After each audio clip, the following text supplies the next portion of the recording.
Hi, everyone. Um, Back again with another conversation about what I call innocent racism. Um, I am speaking from the standpoint of innocent racism as I have encountered it while being here in Carroll County. And again, just like with the last one, I will give you some history and some background on where I'm coming from, just to help bridge the gap of understanding. So, if you have a question, I will try to do a better job of monitoring comments, and let's hope that Facebook doesn't interrupt this stream again. So, I actually have two screens. So, if you see me looking over to the side, I'm just checking my notes to make sure that I'm giving you accurate information and perspective and examples. Okay, so my expectation is not that you debate me or agree with everything that I say, but just that you listen and understand the Black perspective. Because of the public outcry that is happening right now, there are a lot of people who want to be an ally, but they need some understanding and they're asking questions, but it's still a fearful time for those potential allies to ask a question because of the fear that they may be looked at as being a racist or accused of being racist when they truly are not. They genuinely just don't know. So I want to help you with that through a conversation. You write me questions or whatever, and I'll do my best to respond to them as best I can. So I do want to focus today on accountability and systemic racism, because that's what happens when we don't hold people accountable for their actions and inactions. You end up with a systematic way of enforcing racist policies, racist practices, and you're giving the okay for racism to happen on a local level, state level, national level, federal level, and then you don't understand how we got there. So, when I came to Carroll County, of course, I didn't know anyone here. Again, people looked at me like I was crazy for moving as a Black woman, to a part of Virginia which has a very, very, very low percentage of diversity. So, first week on the job, I was given, like, really thrown at me a huge event that I had zero time to plan for. I had 5 days, and on day five, it was happening that evening, which was what you guys remember, the zombie trail. And I didn't know anyone, didn't know the kids, didn't know the teens. I had not been a teacher here. So I had to scramble and find kids to work with this zombie trail event.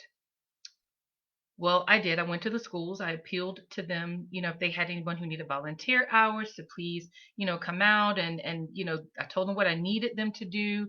It was about playing a zombie and having people rent Nerf guns to shoot the zombies. And so, kids signed up. Some kids showed up. Some showed up and participated in, the fun. Some showed up and just sat and did not fully participate. I remember, I don't know anybody. So I got their names and they brought me their log sheets or whatever. And so when the teachers wanted to know who showed up so they could give credit, then I gave an accurate report. So and so showed up just like they said they would. But this person, and this person didn't do anything. They literally just sat there and would not play the zombie, even though they were dressed up in the character and all that, giving them credit for showing up. However, the teacher decided not to give them full credit, and I got cussed out by three parents. That was day number 7 on the job. I was cussed out by three parents simply because I accurately reported on what their child did and did not do as was expected. If I don't perform on my job the way that it's laid out for me, I get punished and I am held accountable for that. So that was the first thing that I noticed about accountability and the struggle with holding people accountable for their actions here in Carroll County. Now, in addition to that, all the schools have signs up that says they are a tobacco-free zone. That includes smoking, vaping, and smokeless tobacco. It's plastered on all the schools. It is a state federal law: no smoking, no drugs, alcohol, tobacco use, or vaping on school grounds. Well, how come there are students in Carroll County who get disciplined for having these things, but then I walk into a classroom and I see a teacher with dip, or I walk on the school campus and I see teachers smoking. There are kids around. How can you enforce rules for one group and not the other? Yeah, that's not racist, but that's a problem with accountability. So when you have people managing other groups of people, but you have one standard for one group and a different standard for another group, and you're saying it's okay, you are inadvertently supporting systemic discrimination. Okay. If it's a matter of race, black people versus white people, it's systemic racism. You are enforcing that it's okay to have two completely different sets of rules and two completely different sets of disciplinary action for these different groups of people.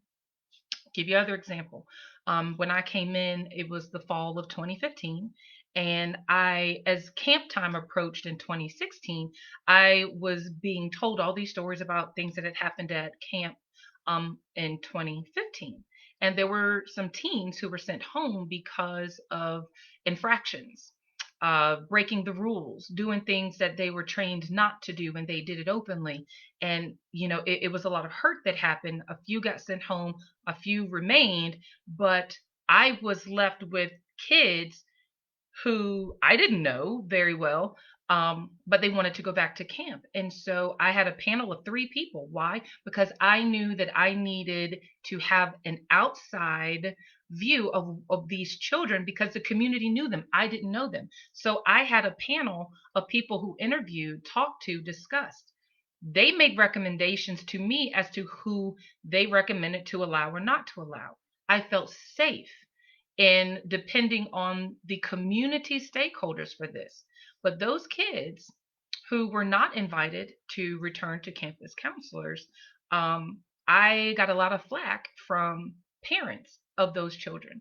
So they did not want to be held accountable for whatever the panel had said to me, or what was demonstrated in that interview panel. I guess it was the assumption that everyone who applied would go to camp. I choose the best. Those are kids. Those are little babies. Well, I consider them little babies. They're, 9 to 14. Will be at camp for a week. I need trusted children to be there to help monitor and walk in leadership. Okay. So I caught flack for that. The following year, I had another team who broke the rules in front of campers and had to be disciplined. Wasn't an offense that would, send them home during the week or anything like that, but it was a rule and I enforced the rules. However, the other person at camp, who was the adult agent, did not enforce the rules with their kids. And so there was disparity there. The result of that was that teen lashed out against me for several months, like an entire school year, and then applied to go back to camp again. And that person was denied. And in that, person's interview, I asked about the behaviors that continued during the school year beyond that camp setting. There was another instance with another teen that behaved very badly and openly in front of a bunch of campers that I also did had the same conversation with. We are raising our children to embody the values that we want to see in our leaders. If we don't hold people accountable to their actions, then we are breeding a systemic system of defiance and of a lack of accountability. So, long story short, the parents again lashed out against me because I held their kids accountable and opened a discussion to have them talk to me and talk to the panel because I always did an interview panel. So it wasn't just me, it was others. And I listened to these community members, giving me feedback about these kids because they were sending their kids to camp. They needed to feel comfortable in my ability to choose the right people to be there, or choose the right teams, my team leaders, to be the best representatives and role models for their children. I'm going to repeat that. The parents in the community trusted me to send the right team leaders to camp to be there with their children. If I failed in that duty, I break trust with an entire community of parents when their kids come back with horror stories about stuff that happened at camp. Some things they tell and some things they don't until they go home with their parents. So if I never have the opportunity to fix or right a wrong when it happens, then I am held accountable and I have to answer to the parents. Am I always right? No. Do I listen, especially to what kids are telling me? Yes. Do I then make it my point to observe and see for myself? Yes, I do. I do, because I have a child and I'm a mom and I don't want anyone doing something wrong with my own child. Now, since that first year of camp, there were never other instances where, me as an agent had to send kids home. The rapport with the campers and those teams improved. The overall feeling of camp was so joyous and so happy after we dealt with the rough patch. So kids enjoy camp, and I want that feeling to be one that is felt and cherished by all. However, I am the one held accountable for that. Now, it just so happens that I'm a Black woman. It has nothing to do with my position, but don't think for a minute that doesn't factor into the trust factor. And it doesn't factor into the stereotype that was labeled and put upon me when I first got here.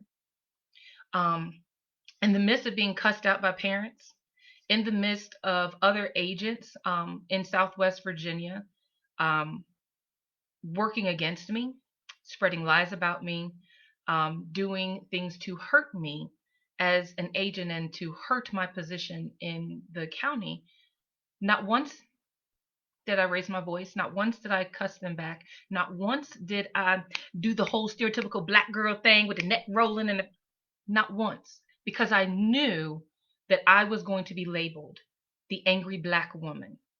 And I knew that coming into Carroll County because I'm aware of stereotypes. And I did everything I could in my power to retain my anger and to retain my disdain, even when my supervisor accused me of responding with the neck roll.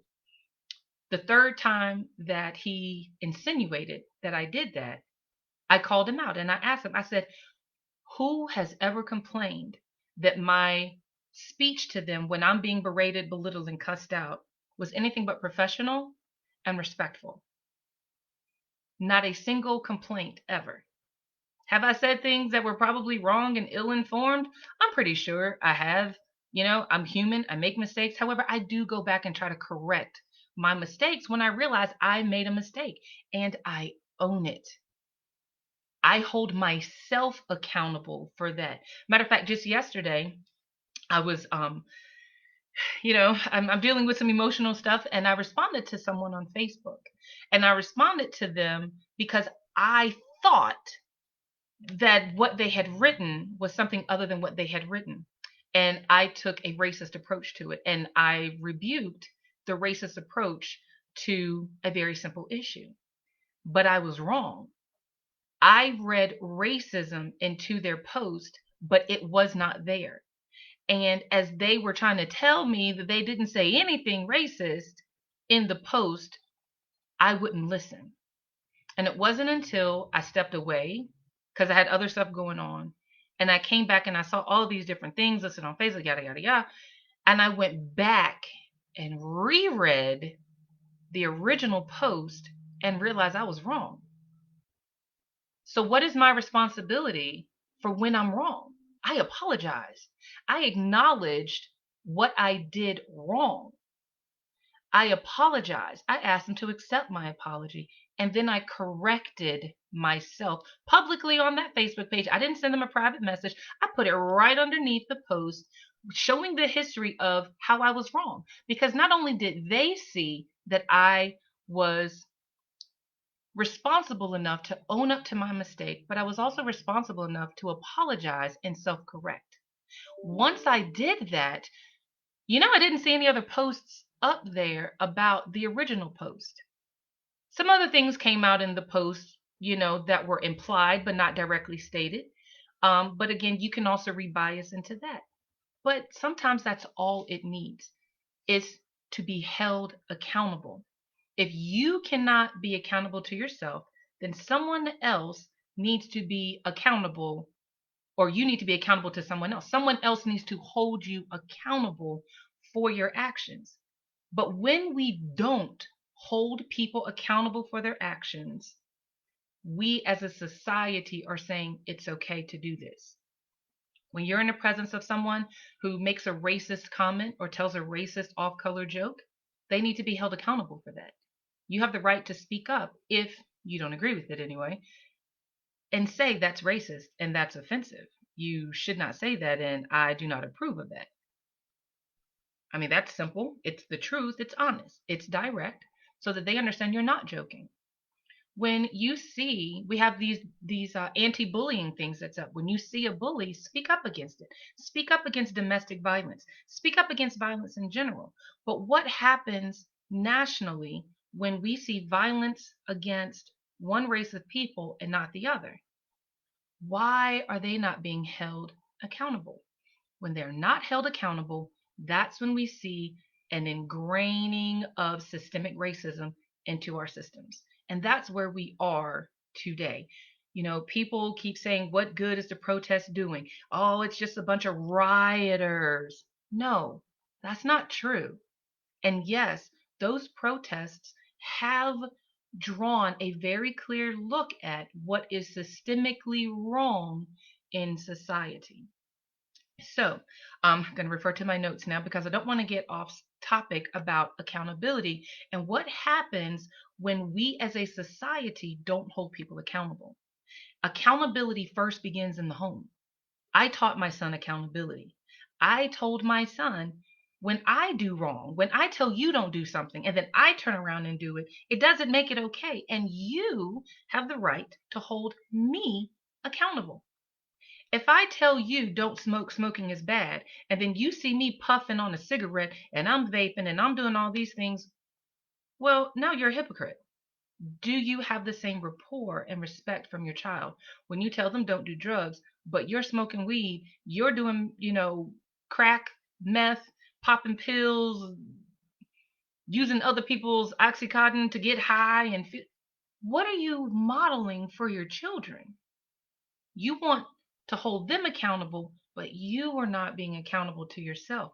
And that breakdown in the home results in a breakdown in the school system, a breakdown in the community, a breakdown in local, state, national, federal government. It's a snowball effect because those kids grow up to be adults who don't want to be held accountable,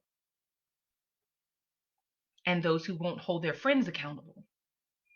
So that's in brief how we got to this point. Now let me hit you with some facts here. Okay. All right, I gave you all my examples or whatever. So when we start looking at race and race in Carroll County, I want to draw your attention to what happened during prom season last year when a couple of students made racist posts to ask someone to prom. And it went viral on Facebook, made it to the 6 o'clock news. It resulted in the students being suspended, but there was no conversation about why it was wrong. There was nothing done to say, hey, this is wrong, or why do you think it's okay? I actually approached administration and said, hey, this is a great opportunity to have a conversation. And as part of youth leadership and development, there are citizenship lessons that, we can come in to teach to, have the conversation so that we don't see this type of behavior being accepted or being okay. I was ignored. Conversation didn't happen. Okay. For whatever reason, it didn't happen. It didn't happen. But what happened in Carroll County was not the first instance of it happening. It had happened in other states and other places, and the idea was on Facebook. And so kids kept redoing it. in their location. Where was the accountability? When you don't hold people accountable, things repeat. Oh, there is a saying: if you don't learn history, those who ignore history, don't learn their history, are doomed to repeat it. What we see happening today, hey Gigi, what we see happening today is nothing new. This is a constant cycle of history repeating itself. And Black people, brown people, have been crying out for decades about what's happening, but it's falling on deaf ears. But what we see happening right now, and I don't know why George Floyd was the straw that broke the camel's back, was the catalyst, but now people are coming to the table to listen. And that's where we need to start, because once people feel like they're being heard, at the point when people feel like they are being heard, healing starts to happen instantly. But hearing is not enough. We have to be willing to make the changes. And it's going to be hard. It's going to be tough. But we have to do it. So when we speak of history, how many of you have read in your history books The Reality and Truth of Slavery? Now, when my son was in fourth grade, he came home with a workbook that said, and he was answering questions, and I was checking his homework, and his workbook said that the slaves that came over from Africa came here for job opportunity.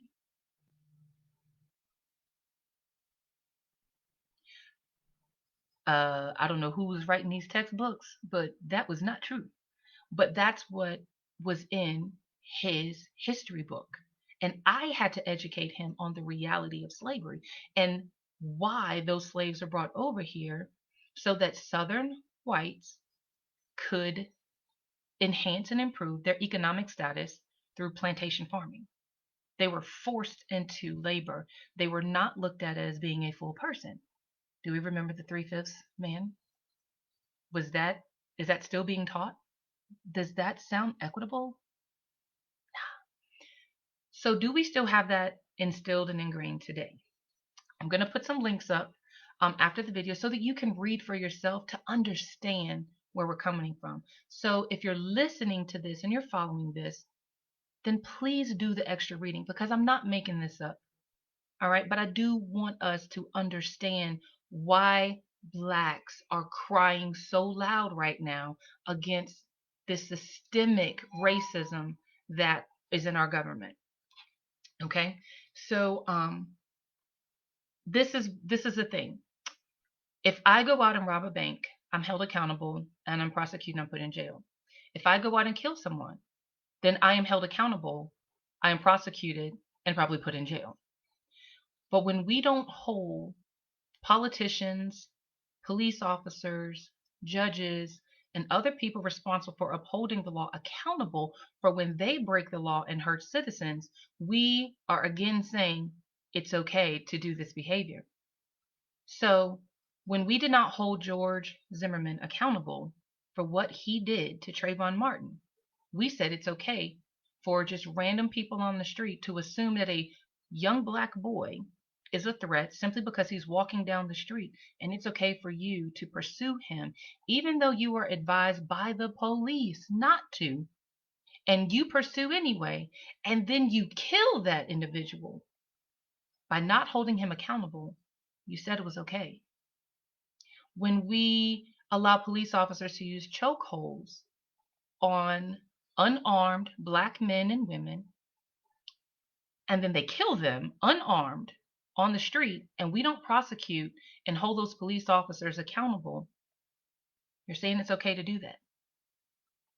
When we allow police officers to open fire in the middle of the day, in the middle of the street, and kill our Black boys, and we don't prosecute, we're saying it's okay. When you encounter a Black boy, a young boy, playing with a toy gun in the park, and then you just open fire and kill him and are not held accountable, what you're saying is it's okay. And the Black community is saying, no, that's not okay. And we want you to stop it, and we want you to change. I mean, I could list dozens of examples of where this has happened constantly over and over and over again. And what hurts the Black community and those who see what we see, our allies who may or may not be Black, is that it's okay to kill you when you're unarmed, when you're not a threat, just because we say you are a threat. Oh, yeah, then that makes you a threat. No, I'm unarmed. My hands are in the air. I'm laying on the ground. I'm telling you I can't breathe. I'm handcuffed, hands behind my back. You're sitting on top of me. How am I a threat? But that is something that society has ingrained through history, through systemic racism. So let me give you a history lesson because I want to keep your attention. All right. All right. Oh, here's another example that has nothing to do with racism. When we allow clergymen to be pedophiles in church and to prey on young children, and we don't prosecute them and put them in jail, we're saying it's okay. When we know that dignitaries, politicians, presidents, leaders of countries are funding the sex trade and sex trafficking, but we give them a free pass, we're saying crimes against women, crimes against young children in the sex trade and human trafficking industry is okay. But we know that's not okay. That is morally unsound. But does that make me a threat because I speak out against it? If I protest against it, am I now a terrorist? Because let me tell you what a terrorist is. Hope y'all are still with me. A terrorist is the Ku Klux Klan. A terrorist are the Night Riders. Now, this is history that you're not going to find in the history book, but it is the deepest ingrained part of America, of United States of America history. It began with slavery, and it began with the Night Riders, which after the war, Southern whites did not want to relinquish their control over slaves. And so masked white people got on horseback at night and rode around terrorizing Black people, killing them, preying on their fears of ghosts, which is why they wore, horrible masks and coverings, and they did things to terrorize them. And yes, they killed them, burned them, hung them, mutilated them, and left them out in public as examples of what could happen if you tried to exercise your right to vote, hold public office, or um, walk in and utilize the new freedoms that were granted after President Abraham Lincoln, did the whole freeing of slaves during that time. It was so bad, in fact, that, let me tell you, Abraham Lincoln created the Freedmen's Bureau. That's part of the Library of Congress. I'm not making this up, and I don't know any history books that continue to teach this. But I'm going to read to you straight from the history lesson that is part of the Library of Congress. The article accurately tells of the national government initiated by President Abraham Lincoln created the Freedmen's Bureau to assist freed people in securing their rights and their livelihoods.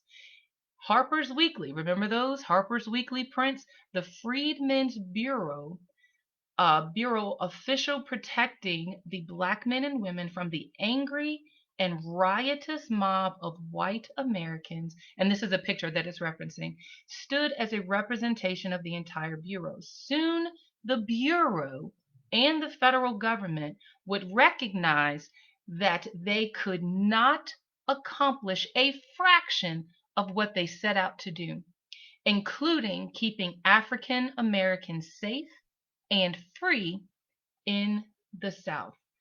1868, Library of Congress, Freedmen's Bureau. When the Black and minority community cries out against racism and systemic racism, here we have a president and the national government saying they could not keep African Americans safe or even accomplish a fraction of what they set out to do. What they set out to do was good. But my question is, why couldn't they enforce freedoms and citizenship and protect us, Black people, from being murdered, terrorized in America. This was 1868. I will post this link up so that you can go and read through all of this for yourselves. There is also an article I'm going to post up about the Night Riders. Um, the Night Riders, again, like I said, rode around terrorizing blacks. That model is what was used by the Ku Klux Klan, which came after the Night Riders. Okay, so there is an organization that is called the Southern Poverty Law Center, and I believe it's in Alabama. And they did a history of the Ku Klux Klan and what they did. And this particular article, it hurt my heart when I read it.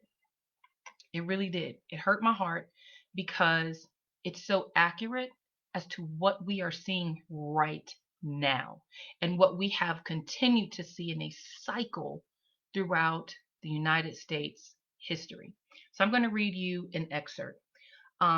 This is very easy to read. It's written in plain language, so you don't need, a PhD to understand the rhetoric in which it was written. It was written for everyone to understand. But this is the history that we need to start teaching kids so that they don't grow up to be part of the systemic way in which racism is being enacted against the Black community.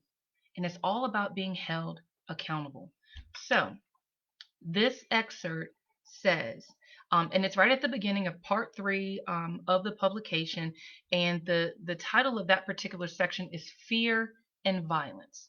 So I quote, "The study of the ebb and flow of the Ku Klux Klan in the United States reveals a pattern. A pattern means something that happens over and over and over again.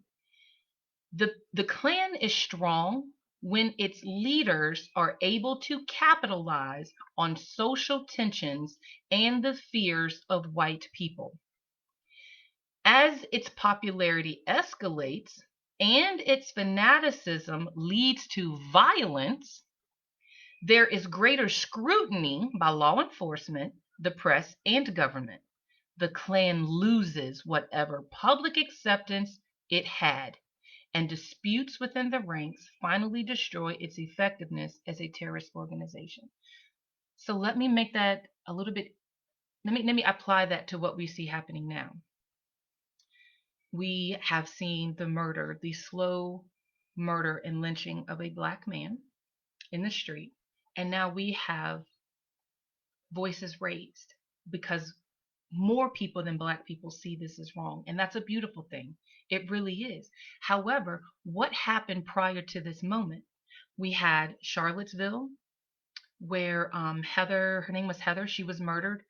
She was run over by a Ku Klux Klan member in Charlottesville during that KKK rally. That happened.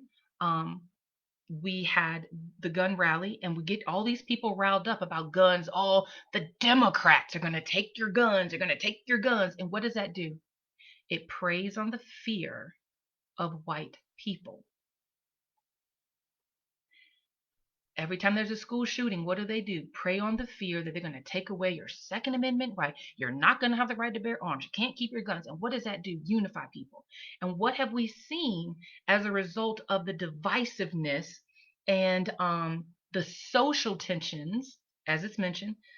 When the social tensions are increased and the fears of white people increase, then we see this Ku Klux Klan mentality rise.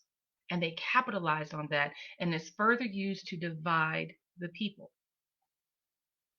Now, once we see it escalate and violence happen, so let's talk about the protests that are happening right now over George Floyd. Because buildings have been burned, police cars have been burned, police officers have been killed, Black people have been killed as well. But what we are seeing in that, because we're also in the time of COVID-19, so we don't have to have the Ku Klux Klan riding out in hoods and white robes, because you can wear your COVID-19 mask and blend in with the peaceful protesters. So what we have now are many arrests have been made because people are videotaping. They're videotaping the riots that are being incited from peaceful protests. And those persons who are being arrested are connected to white supremacist groups. They're inciting violence to bring out more violence against the Black community who are exercising their right to peaceful protest. I don't see very much coverage about that. I mean, it was sad that, somebody burned a historical landmark in, I think it was Tennessee or Connecticut, Kentucky, Kentucky or Tennessee, and it was historic courthouse. The young man who did that was a white young man who was connected to a white supremacist group.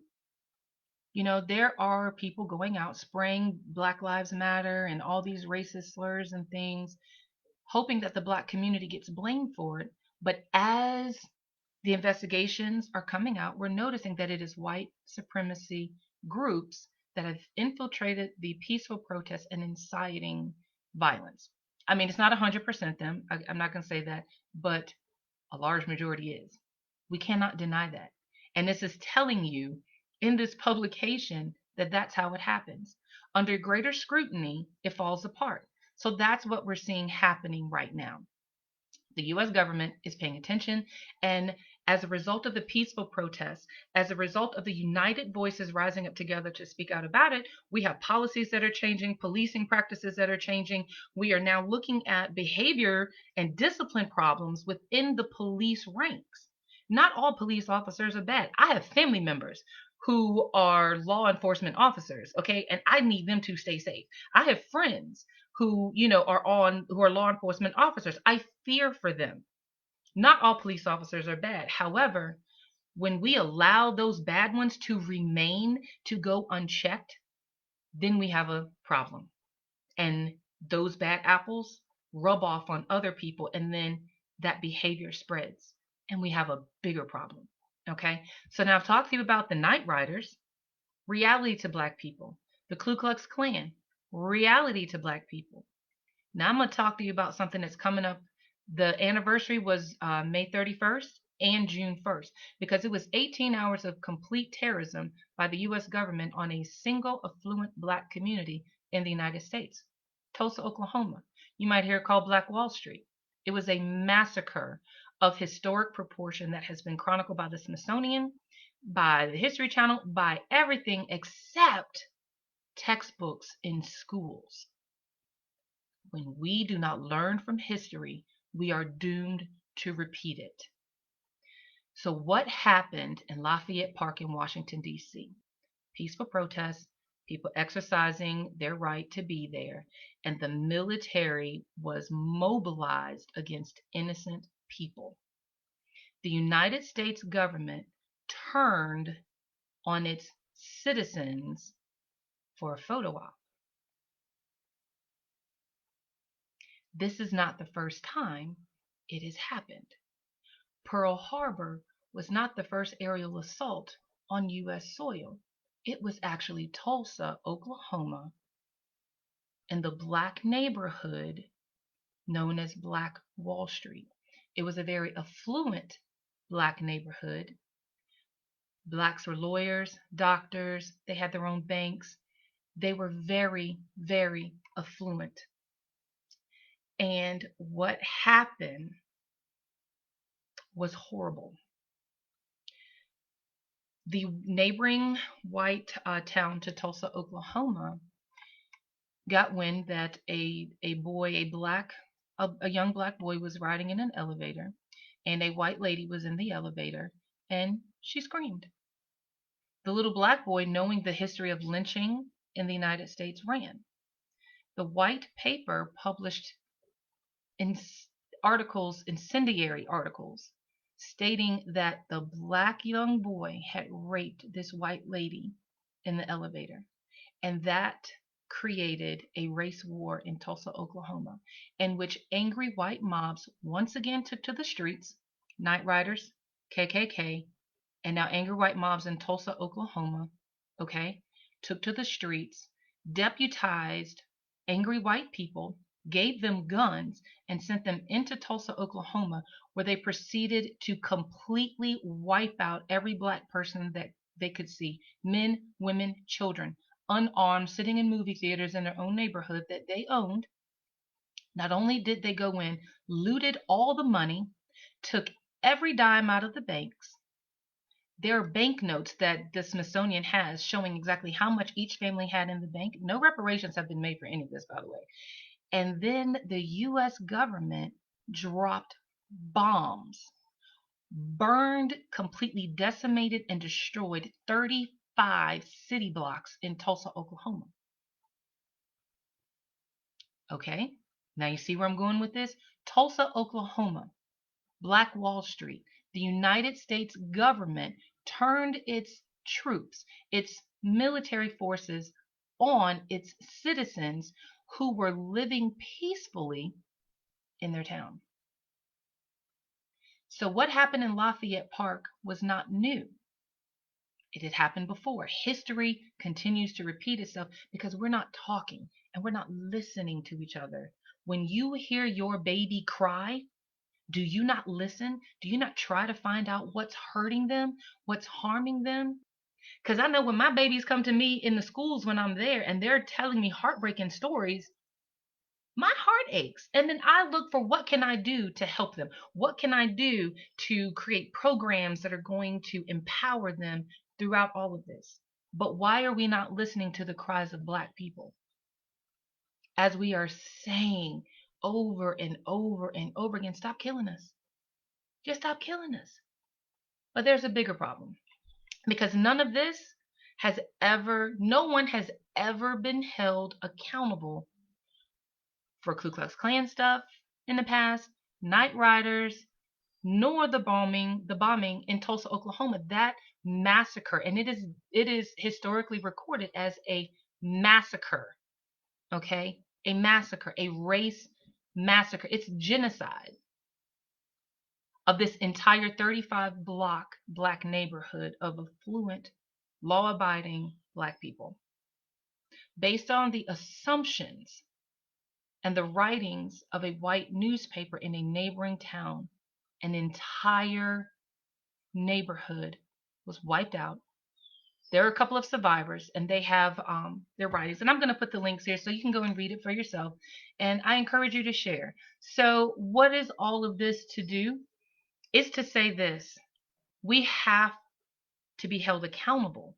And that's what the protests are for: accountability. It's accountability. Because if you're going to have two disciplinary systems, one for white people, one for Black people, that's not accountability. That's racist. That's institutionalized racism. That's systemic racism. And Black people are saying enough. And now we have allies. We have white voices. We have Muslim voices. We have voices internationally from multiple countries that are standing in unity with us. We are raising a unified voice.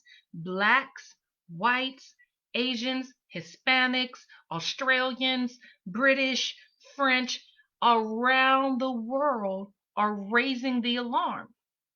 The United Nations also has a project called the Sentencing Project, where they have reported to the United Nations about the racial disparities in the US criminal justice systems. That is institutionalized racism and systemic racism for those that don't understand what it is. So, I'm going to put all these links up so you can, in your own time, read them and understand them. But what we have to start doing on both sides is listening through the lens of understanding. Not to refute, not to rebuttal, not to think of a great response that you can have to, destroy someone's argument. But we have to listen. Part of listening is you seeing me. Innocent racism is you saying to me, I don't see color. When I see you, I just see a beautiful woman and you're nice and you're kind, but I don't see color. When you tell a person, especially a Black person, that you don't see color, what you're telling them is your story doesn't matter.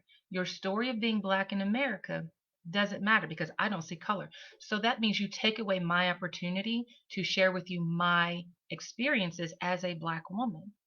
I need you to see me as a Black woman because I need you to acknowledge what my specific experiences have been in the United States of America because they're not going to be the same as a white woman.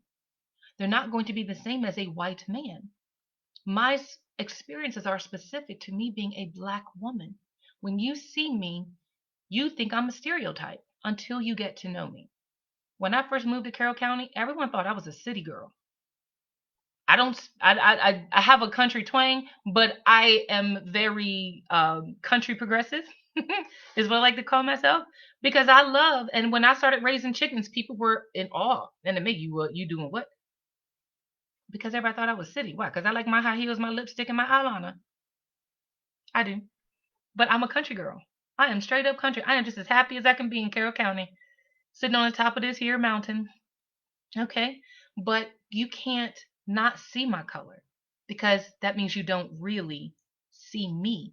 You don't actually acknowledge what that person has been through. And when I was a kid, we used to say, you can't judge a person until you walk a mile in their shoes. What happened to that? Can you walk a mile in my shoes? Can you walk a mile in the shoes of my son, my Black man child, who is taller than me, but who's a big old baby? Because one day somebody's going to see him and they're going to say he's a threat when he's not. And they're going to, do something. Look at Trayvon Martin could have been my son. Tamir Rice could have been my son. So why are they getting murdered in the street like this by police officers? Because they were a threat? Or was that what the bias of seeing into that was? But then we don't hold people accountable for their actions, further instilling and ingraining in our systems institutionalized racism. That's where we need to come to the table and talk about. So we need to reflect on our own actions and self correct. You have to admit that you have been doing things that are wrong and could be offensive. That's why I'm doing the talks because some people are doing things and you may not even realize you're doing it, but it's offensive. That's a pattern. Laughing at off color jokes, racist jokes. There's a deep seated past and pattern in Carroll County for white women who have given birth to mixed race children and families disowning them. Yeah, that's here. And that's wrong. Mhm. So, anyway, you can speak your truth in ways that respects other people's truth. Because my experiences of being a Black woman are not going to be the same experiences of another Black woman.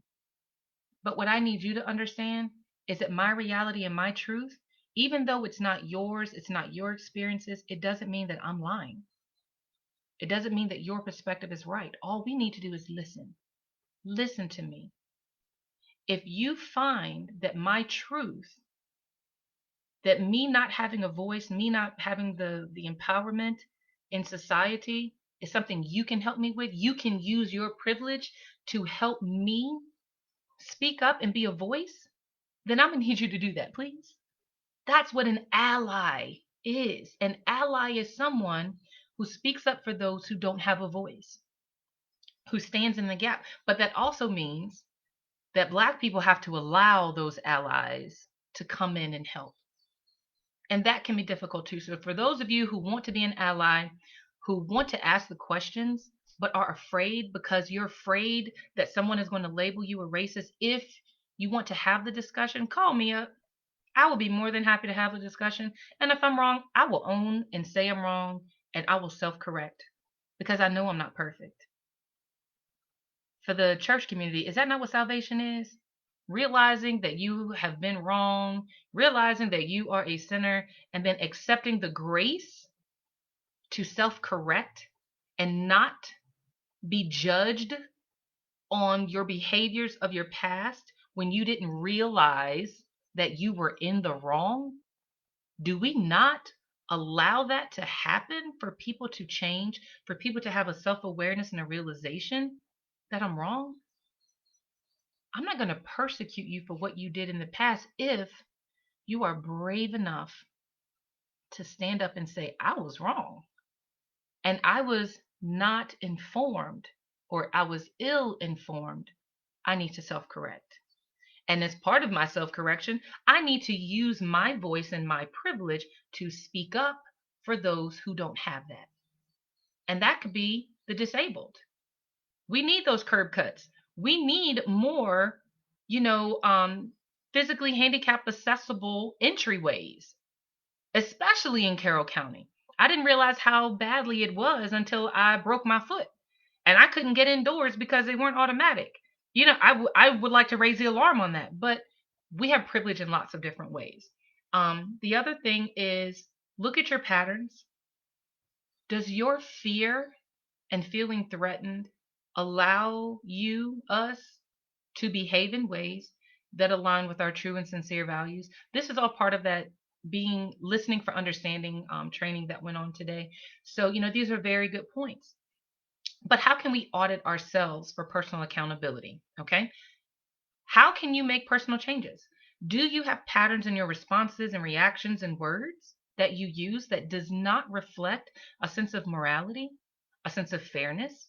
Does it reflect racist values, discriminatory values? What can we do to make ourselves better? Um, who do you prefer to be with? Because those biases really make us see things differently. Um, look at whose side you prefer to take. Because if you would prefer to say all cops aren't evil versus there are some bad cops that need to be dealt with and what happened is wrong. And so I am now going to defend those who are often made a victim of police brutality. But too often we take the other side of that. Well, police officers have been killed too. You're not listening for understanding. So whose side do you jump to immediately to deny the voice of those that cry? What topics trigger an instant defense mechanism? Race is one of those things. So I'm really happy that we're now having these open conversations and getting, things on the table and that you're listening. Because when we are being heard and when we see change happen, then we can all begin to heal. But we have got to have the conversation. We have got to listen to each other. And we all have to self correct and hold people accountable, just like in the school systems. If the principal does not lead, who's holding that principal accountable? If teachers do not enforce dress code, wearing hats, using cell phones, cussing and being disrespectful in the classroom, if one teacher allows it and another teacher doesn't, we're all out of order. Whose job is it to correct what's out of order? It's the principal. Why? Because they are our leader. They are the leader of the school. So when leadership is out of order, everything that follows that leader is out of order, which is why the US government is supposed to have a system of checks and balances. But what happens when the system of checks and balances has been infiltrated by Ku Klux Klan members? Go back and read those links. Mind blowing. And there is no checks and balances for minorities and blacks. The incarceration rate, the prosecution rate is astronomically out of balance between blacks and whites, minorities and whites. What happens then? What recourse do we have when there is no accountability?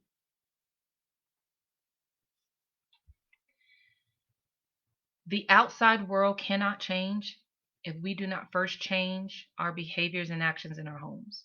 That's where change first happens. Michael Jackson had a song, I'm starting with the man in the mirror. I'm asking him to change his ways. That's a really relevant song, even right now. Because until we are willing to change, until we are willing to say, I was wrong, I am so sorry, I completely took that the wrong way, let me self correct and let me make a point of always reflecting on my own actions to self correct. No one is above that. I mean, I told you I did it yesterday. I had to self correct because I was wrong. And once that happened, feelings, tension, all of that eased. But I just had to admit I was wrong. I had to go back and look at something that I had fed and read my bias into. If I can do it, anybody can do it. And I encourage everyone to do that and to accept an ally and to speak to them not in threatening terms, but in educational terms, because our history is not being taught in schools. And I guarantee you, most people looking at this do not know the reality of Tulsa, Oklahoma, because when you have the leader of a country turning the military against its citizens in 2020, just like the military was used in violence against the people in Tulsa, Oklahoma in the, I think it was the 20s. But that's where you want to start your campaign trail, in the same city where that behavior resulted in a race massacre. For those that don't understand the significance of that, that is another slap in the face. It is a slap in the face to the Black community that is meant to continue the divisiveness, because in social unrest, those racist factions have their strength. What tears them down is when we raise a unified voice and call for justice, which is accountability, and we accept our own accountability, which is responsibility, to hold people accountable for their actions.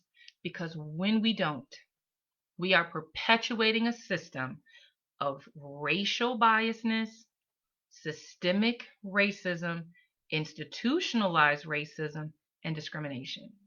So, thank you to all the allies out there who really are using, these things to get information so that you understand how you can be an ally to the voices that are crying out for justice and accountability.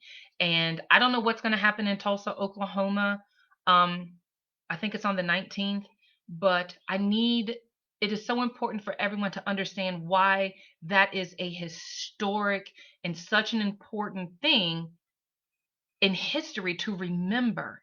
When the United States government bombed its own citizens on the basis of race, Black affluent people were annihilated by the United States government. So please do check out the links that I'm going to post up. I couldn't post them up now while I'm on air, but come to the table, listen for understanding. No, you are not a racist for asking the questions to get the clarity. And we Black people need to listen. Listen to what's actually being asked and stop assuming that every white person is racist because they want to have the conversation. Okay, we got to listen. We got to listen on both sides of the table. And we have to learn to accept those who really want to be strong allies for this racial justice movement. Okay, we got to do it. We can't do it alone. We need to raise our collective, unified voices to be allies, to use whatever privilege you have to help those that don't have. That's what's important. And yeah, Carroll County, you kind of need a little bit of help too, okay? So you guys are good people, and I love you, and I love it here. However, as time goes on, we're going to become more diverse, and we see that happening. So please do the census, complete it, send it in, so that we can see where our diversity is, so that we can meet the need of our communities to make sure that we can move forward in the right direction.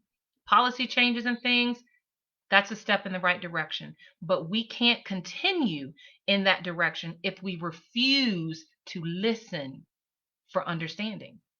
You listen to your baby cry, you need to listen to others who are crying out for help. That's her job. And thank you, Rebecca. Love you, Rebecca Slayback. She's also another diversity fellow who brought that up in one of her posts. She's in Central Virginia. And it just makes so much sense. Blessed are they who mourn, they will be comforted. But what happens when the comforters don't go comfort? We end up where we are. So anyway, thank you all for tuning in and listening. Thank you, Facebook, for not cutting this off halfway through. So, again, I'm going to post things up. Please share, pass this along. I just want us to understand each other and understand where we're coming from. All right.